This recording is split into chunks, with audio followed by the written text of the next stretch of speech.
Hey guys, how's it going? Hope you're doing well. My name is Crown, and today I'm going to read you some very interesting stories that I hope that you're gonna love. And now, without further ado, let's go!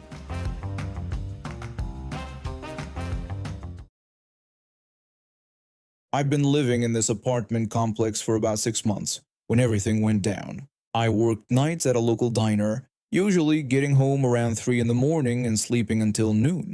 My apartment was small, just a one-bedroom on the second floor, but there was this big window that looked out over the neighbor's backyard. He lived in one of those massive houses, the kind with more bathrooms than I had rooms in my entire place. I'd seen the guy a few times before. Always in expensive-looking clothes, always on his phone, always seeming like he had somewhere more important to be. We'd never actually spoken. He was the type who looked right through people like me, the kind who probably couldn't tell you the name of a single person who lived in the apartment building next door. That morning I woke up around 10 to the sound of someone absolutely losing their mind. At first I thought maybe there was a fight or an emergency. The yelling was that intense. I stumbled out of bed, still in my pajamas, and looked out my window. There he was, my neighbor, red-faced and screaming at this poor guy who was clearly just trying to do his job. The landscaper stood there holding his tools, looking like he wanted to disappear into the ground. I opened my window to hear what the hell was going on. The neighbor was demanding to know if the landscaper had any idea what he'd done, shouting that the tree was worth more than the landscaper would make in his entire pathetic life. The landscaper tried to respond, but the neighbor just kept going. He screamed about how the landscaper had broken his tree and what gave him the right to come onto his property and destroy his things. I squinted and saw what he was holding up. This tiny twig, literally no bigger than my pinky finger. That's when he started with the racist comments. I won't repeat them, but they were disgusting. The kind of things that make your stomach turn. Other neighbors had started coming out by then, a couple from downstairs, the older lady from across the way. Everyone was trying to calm him down. The older lady pleaded with him, saying there was no need for this kind of language. He told her to stay out of it and screamed that this was his property. I don't know what possessed me. Maybe it was the lack of sleep, or maybe I just couldn't stand watching this anymore, but I walked outside and down the stairs to where everyone was gathered. I asked him if he needed a Xanax or something, telling him he seemed really worked up over nothing. I genuinely thought I was being helpful, like maybe he was having some kind of episode and needed to calm down. He turned to me, and his face got even redder somehow. He told me to shut the hell up and called me a fat F-word, then said I should get on Ozempic. He added that this was none of my business and he didn't need a Xanax. I just started laughing. Here was this grown man, probably pushing 60, screaming about a twig, and now insulting my weight like we were in middle school. It was so absurd. That made him even angrier. He asked if I thought this was funny and told me to look at myself. He called me disgusting and asked how I even fit through my door. Then he said maybe if I spent less time stuffing my face and more time minding my own business, things would be better. I kept laughing, partly because it was funny and partly because I could see the landscaper slowly backing away toward his truck. If this guy wanted to yell at me instead, fine. Better me than someone who couldn't afford to lose a job. I made a comment about how he was really mad about that twig. That little tiny twig. He sputtered some more insults, but I just waved and went back inside. The landscaper managed to leave while he was focused on me. Once I was back in my apartment, the laughter faded and I just felt angry. Who did this guy think he was? Screaming racist garbage at someone just trying to work, then insulting me for trying to help? I sat there for maybe 5 minutes before I had an idea. A petty, ridiculous, perfect idea. I drove straight to the nearest big box store and found exactly what I needed. A disco ball strobe light, the kind they sell for parties.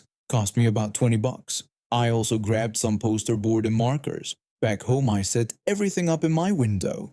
The strobe light went right on the windowsill, angled perfectly at what I knew was his bedroom window. Then I made my sign with big colorful letters that said "Sleep well" with a heart, signed from his favorite fat F-word.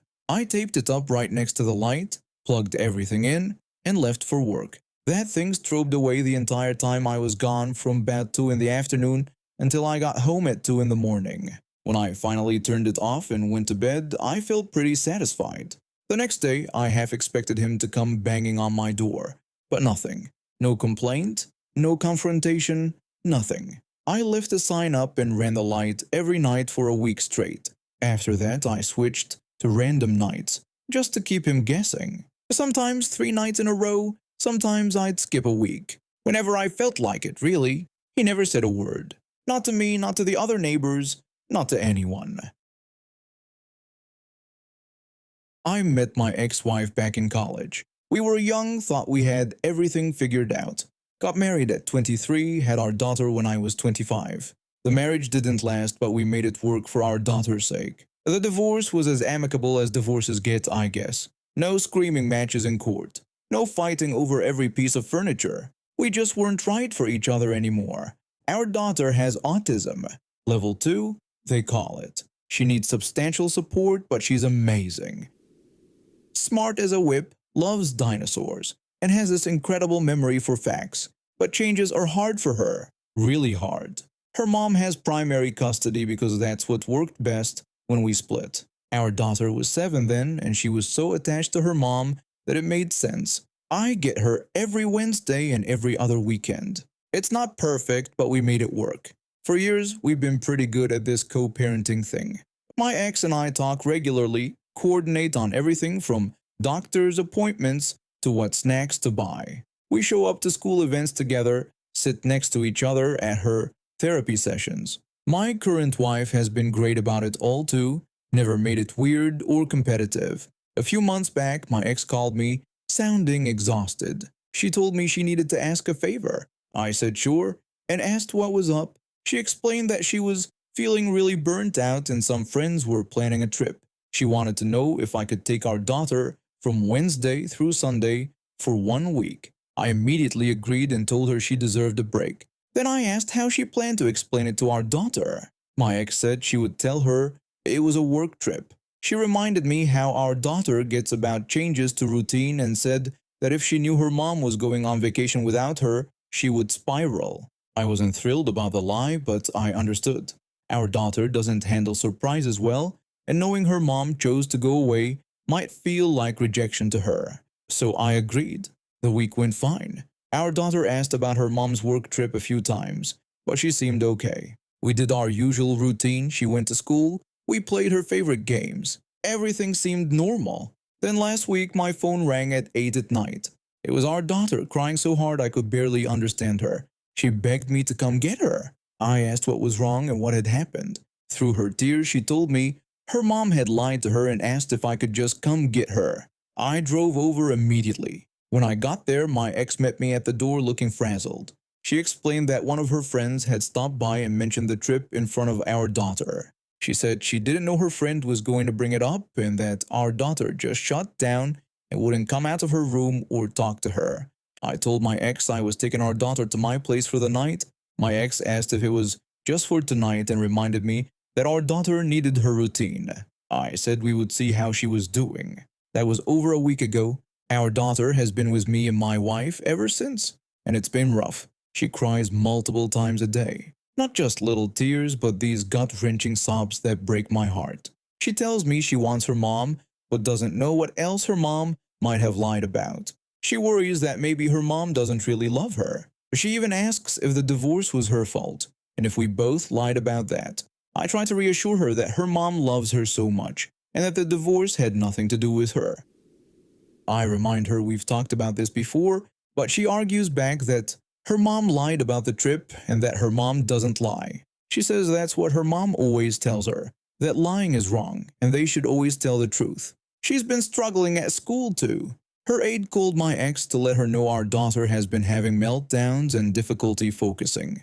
That's when my ex started demanding I send her back. My ex called and told me I needed to bring our daughter home right away. She said our daughter needed her routines, her therapist, and her own space. She accused me of making things worse by keeping her at my place. I told her our daughter wasn't ready to come back yet.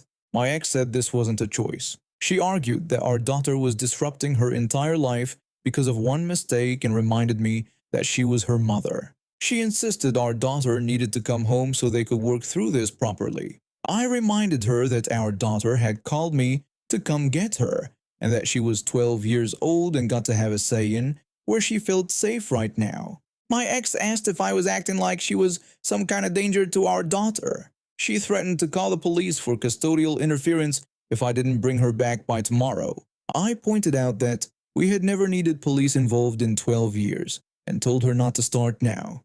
She then threatened to take me back to court and called what I was doing kidnapping. I explained that it wasn't kidnapping when she was my daughter and she had asked to be here during a crisis. I told her she knew that. My wife pulled me aside after that call. She suggested that maybe we should send our daughter back. She said things were getting messy and reminded me that my ex was threatening legal action.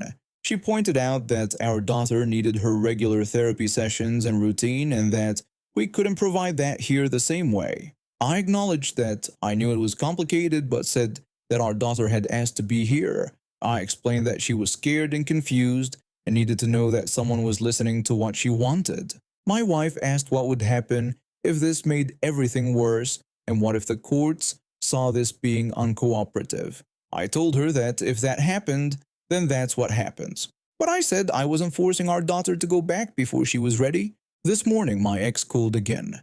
Her voice was shaking. She pleaded with me and admitted she made a mistake. She said she knew she did but that our daughter was falling apart and so was she. She insisted that our daughter needed her support system and her therapist who knew how to help her. She accused me of not being equipped to handle this level of crisis. I told her I was our daughter's father and I was doing my best. She shouted back that my best wasn't enough right now. She said our daughter needed professional help in her routine and that she needed her daughter back. I hung up. Now I'm sitting here while our daughter colors in her dinosaur coloring book at the kitchen table, and I'm wondering if I'm doing the right thing. My phone keeps buzzing with texts from my ex, some angry, some pleading, some threatening, but every time I think about sending our daughter back, I remember how she sounded on the phone that night, how betrayed she felt, how she asked me to come get her. She gets to decide when she's ready. That's all there is to it. I had my turtle for about 8 years. Found him when he was just a tiny thing, no bigger than a quarter, wandering around near a creek behind my old apartment. I was 22 then and living alone for the first time. That turtle became my buddy. I named him in my head, but I won't say it here. He's got this little spot on his shell that looks like a heart, and he always pokes his head out when he hears me coming. He lives in my backyard in this big outdoor enclosure I built myself, with a pond and everything. It's got a fence around it, but it's not locked or anything. I mean, why would it need to be? It's my backyard. About 6 months ago, this family moved in next door. They seemed nice enough at first, kept to themselves mostly. I'd wave when I saw them outside, and they'd wave back. They didn't speak much English, and I didn't speak their language, so we just did the polite neighbor thing and left it at that. Everything was fine until last Tuesday. I work from home most days, but that Tuesday I had to go into the office for a meeting. I left around 9 in the morning, figured I'd be back by 3 or 4 at the latest. My turtle was doing his usual thing, basking on his rock in the sun when I left. I made sure he had food and fresh water, then headed out. I got back around 3:30. The second I pulled into my driveway, something felt off. I couldn't put my finger on it at first, but then I noticed the gate to my backyard was open. Just slightly, but definitely open. I always close it. Always. I got out of my car and walked around to the back. My heart was already starting to pound because I had this awful feeling in my gut. When I got to the enclosure, it was empty. The turtle was gone. I stood there for a second, just staring at the empty pond, trying to process what I was seeing. Then I heard voices coming from the neighbor's yard. I went to the fence and looked over. There they were, the whole family in their backyard. The father was holding something, and when I looked closer, I felt like I'd been punched in the stomach. It was my turtle. He was holding my turtle, and there was a knife on the table next to him. I didn't even think. I jumped the fence. It wasn't graceful, but I made it over. I shouted at them, asking what they were doing, and telling them that was my turtle. They all stopped and looked at me. The father said something in his language to his wife, and she responded, but neither of them moved to give the turtle back. I told them again that it was my pet and that they had taken him from my yard. The father looked confused, or maybe he was pretending to be confused. He gestured to the turtle and said something I couldn't understand. His teenage son stepped forward. He spoke English better than his parents. The son told me it was just a turtle and that they had found it in the yard. I asked him if he meant their yard, and I told him no, they didn't find it there. I said they took him from my yard, from his enclosure, and I demanded they give him back right now. The son translated for his father, and they had this quick conversation. The father shook his head and held the turtle tighter. I could see my poor buddy trying to pull into his shell, stressed out of his mind. The son then told me that his father said it was their turtle now, and that they needed it for dinner. I felt rage like I'd never felt before. They were going to eat him. They were actually going to kill and eat my pet, the animal I'd raised for 8 years, who trusted me, who came to me when I called. I made it clear that the turtle was mine and that I'd had him for 8 years. I explained he was my pet and that they had stolen him from my property. I told them if they didn't give him back right now, I was calling the police. The son translated again. The parents talked between themselves, and the mother said something sharp to her husband. He argued back, still holding my turtle. I told them I wasn't joking and that I would call 911 right now. I explained they had broken into my yard and stolen my property, which was theft. I pulled out my phone and held it up so they could see I was serious. I started dialing. The son said something quickly to his father. They argued for another few seconds, and finally the father walked over and shoved the turtle at me. He was saying something in an angry tone and I didn't care what it was. I took my turtle and held him close to my chest. I warned them to never come into my yard again and to never touch my animals again. Then I climbed back over the fence, shaking the whole time. Once I was back in my yard, I checked the turtle over. He seemed okay, just scared. No injuries, thank God. I put him back in his enclosure and then went inside to calm down. I was so angry I could barely think straight. The fact that they just took him, that they were seconds away from killing him, that they acted like it was no big deal.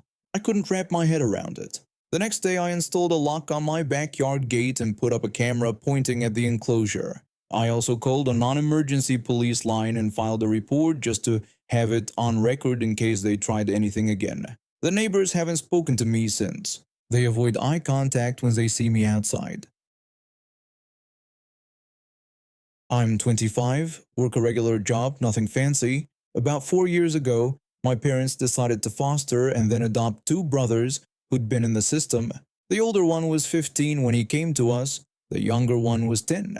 I still lived at home back then, helping out with bills and stuff. These kids had been through hell before entering foster care, then spent 7 years bouncing around different homes. Nobody wanted to keep them together, which made everything worse. The older brother kept to himself mostly, but the younger one, let's call him my brother, he started opening up to me pretty quick. We'd play video games together, I'd help him with homework, normal stuff. He was a good kid, just wanted to feel like he belonged somewhere finally. Everything was going okay until about 6 months after they moved in. My brother started coming home looking upset. At first, he wouldn't talk about it, but eventually he told me what was happening. There was this group of teenagers in the neighborhood, ages ranging from 13 to 16, who were making his life miserable. These weren't just regular bullies, these were legitimately dangerous kids. They'd corner my brother and his friends, demand money from them, try to start fights. They'd say horrible, racist things to some of the kids. They made fun of my brother for being adopted, which hit him really hard considering everything he'd already been through. He told me stories that made my blood boil. One time they surrounded him at the park and kept pushing him around while calling him names I won't repeat. Another time they followed him home, laughing and threatening him the whole way. Then my brother showed me a news article from a couple years back. These same kids had beaten up a 10-year-old so badly the kid ended up in the hospital. Another one of them had pulled a knife on someone even younger than that, but nothing really happened to them. Slap on the wrist, basically. Their parents clearly didn't care or couldn't control them. I felt helpless. What could I do? I was 10 years older than these kids. I couldn't just go talk to teenagers. That would make things worse for my brother. Talking to their parents was pointless since they'd already proven they didn't give a damn about what their kids were doing. And I obviously couldn't go beat up a bunch of minors, no matter how much they deserved it. I spent weeks just listening to my brother's stories, getting angrier and angrier. Then he told me about this new thing going around called cutting. Not the self-harm kind, this was different. You take someone's picture, write mean stuff on it, post it on social media, and boom, that person's been cut. According to my brother, getting cut was social suicide at school. Everyone would see it, everyone would laugh, and you'd be humiliated.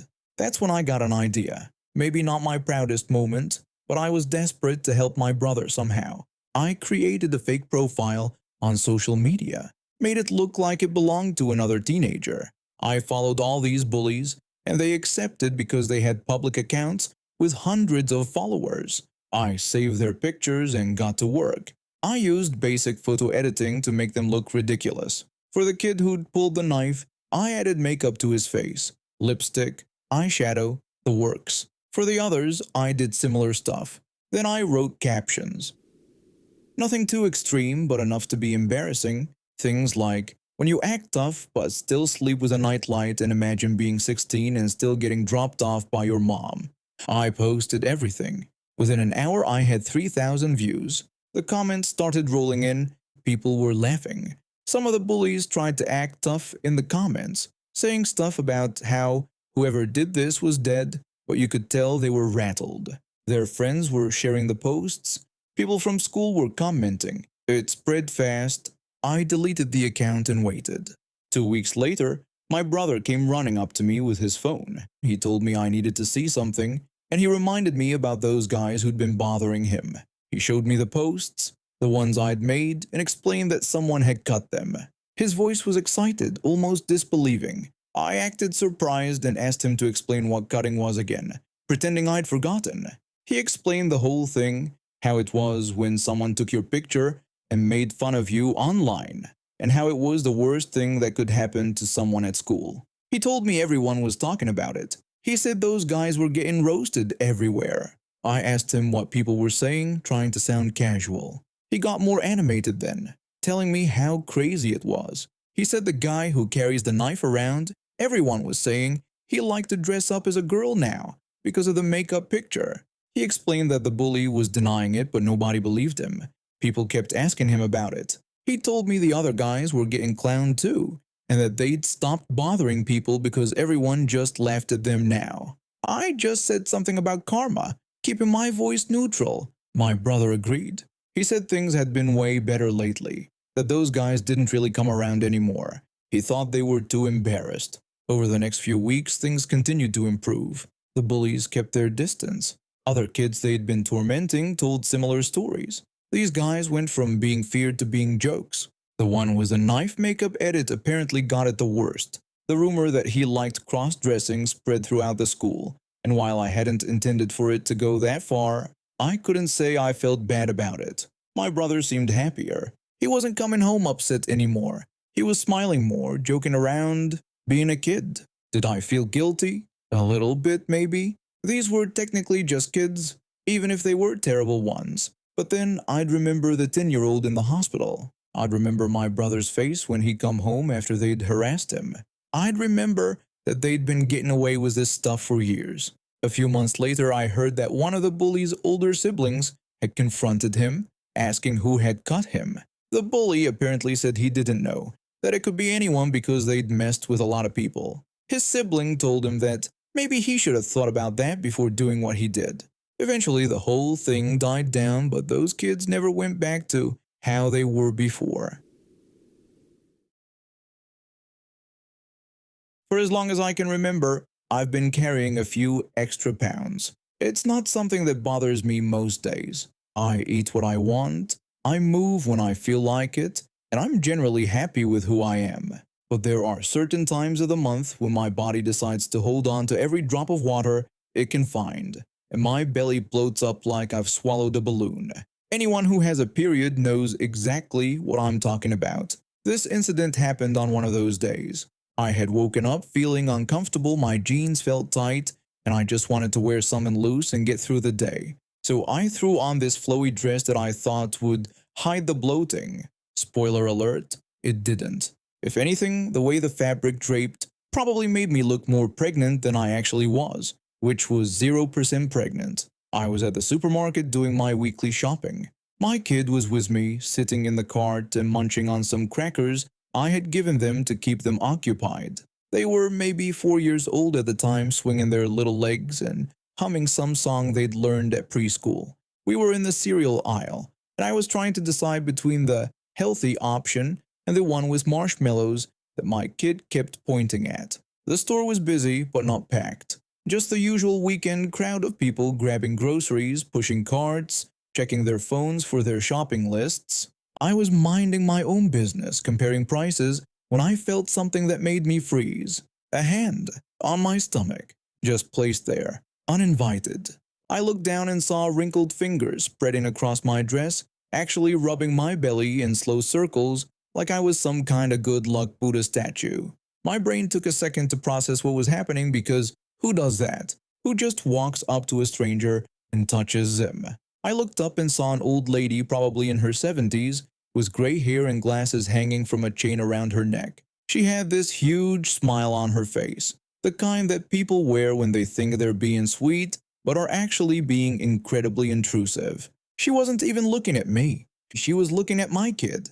The old lady got all excited and told my kid how wonderful it was that they were going to be a big sibling soon. My kid looked confused, cracker crumbs on their face, not understanding what this random woman was talking about. I was still processing the fact that this stranger had her hand on my stomach. She was still rubbing it, still smiling. Then she finally looked up at me, her eyes all bright and curious. She asked me whether I was having a boy or a girl, like it was the most natural question in the world. I could have corrected her right then. I could have told her I wasn't pregnant and asked her to please not touch people without permission. I could have been polite and awkward and let her apologize and shuffle away embarrassed. But something in me just snapped. Maybe it was the hormones.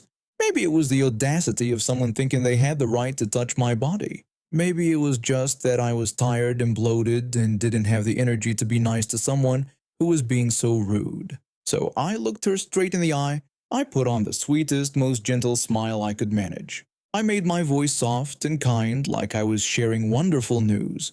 Then I told her it was a fart. For a moment, time seemed to stop. Her hand was still on my belly. Her smile was still frozen on her face. But I watched my words sink in, watched her brain process what I had just said. The smile slowly melted. Her eyes went wide. Her mouth opened slightly, then closed, then opened again, like a fish gasping for air. Her hand shot back from my stomach like I had burned her. Her face went from happy to confused to mortified in about 3 seconds. She looked at my kid, then back at me, then down at my stomach, then back at my face. She stammered out an apology, saying she was so sorry and that she had thought I was pregnant. She didn't even finish her sentence properly. She just backed away, nearly tripping over her own feet, her face bright red. Then she turned and practically ran toward the other end of the store, her purse swinging wildly from her arm. I watched her disappear around the corner into the produce section. I looked back at the cereal boxes, picked up the one with marshmallows, and tossed it in the cart. My kid was still munching their crackers, completely oblivious to what had just happened. Then I heard it, a sound that started as a snort and quickly turned into full, uncontrolled laughter.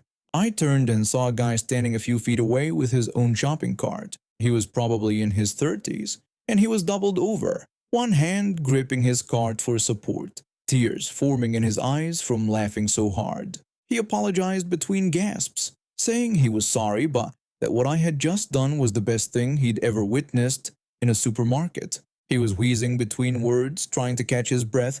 Another shopper walked by and gave him a concerned look, probably thinking he was having some kind of medical episode. I explained to him that the old lady had touched my stomach without asking. He said he had seen the whole thing and that my face when I delivered that line was priceless. He went on about how the old lady's expression made it look like she wanted the floor to swallow her whole. He wished out loud that he had recorded the whole interaction. He wiped his eyes, still chuckling, shaking his head.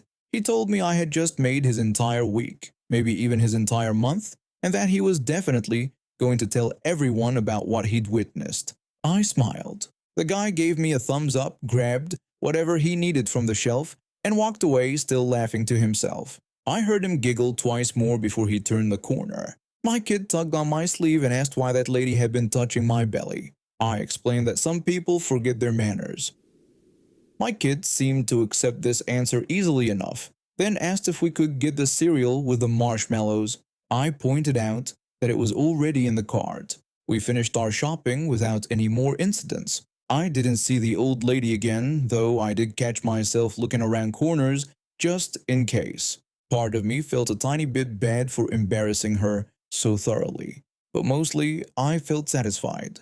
She had violated my personal space, made assumptions about my body, and thought it was perfectly fine to put her hands on me without consent.